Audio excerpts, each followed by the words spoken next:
teman-teman, dalam video ini kami dari kelompok 6 akan menjelaskan mengenai Positive Accounting Theory. Dengan anggota kelompok, saya sendiri Risna Ibrahim, Rini Pertiwi, Arlita Sitania Pesi, Sutri Elem, Fernanda Sanggelorang, dan Teaflia Imbang.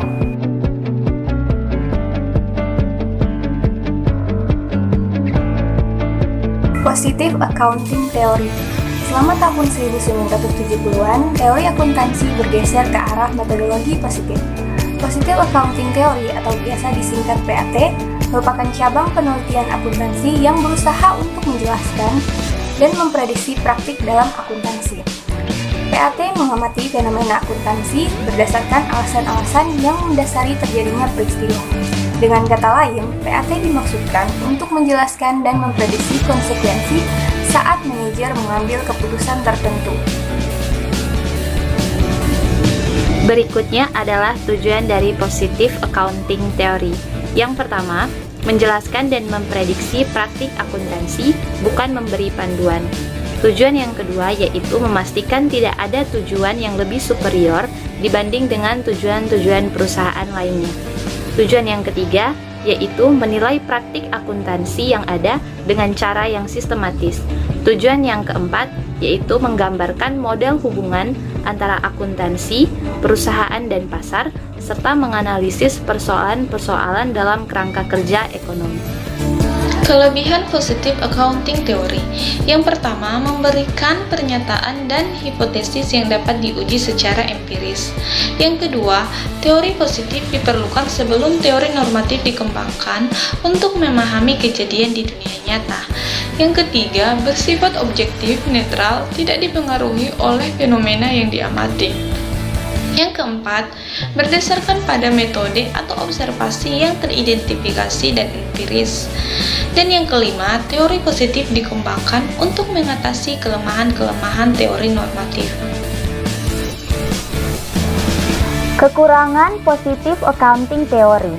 Kekurangan yang pertama, hanya memberi penjelasan dan prediksi apa yang akan terjadi dan tidak ada rekomendasi apa yang seharusnya dilakukan.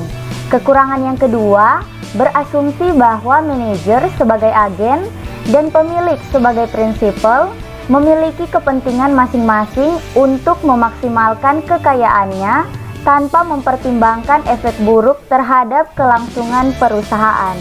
Kekurangan yang ketiga, tidak sepenuhnya objektif, tidak bebas dari pertimbangan nilai-nilai karena unsur-unsur yang sulit dihindarkan oleh peneliti. Positive Accounting Theory berusaha menguji kembali teori atau hipotesis dengan pengalaman atau fakta.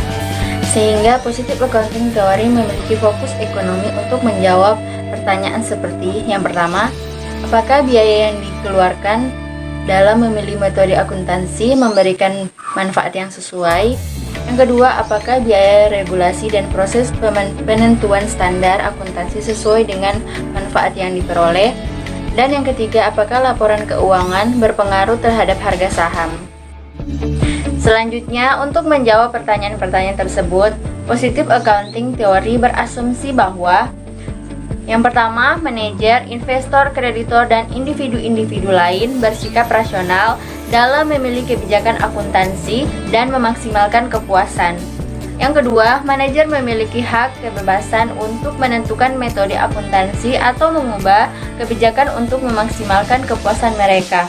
Dan yang terakhir, manajer mengambil keputusan guna memaksimalkan nilai perusahaan. Selanjutnya ada 3 hipotesis Positive Accounting Theory. Hipotesis yang pertama ada hipotesis rencana bonus atau the bonus plan hypothesis.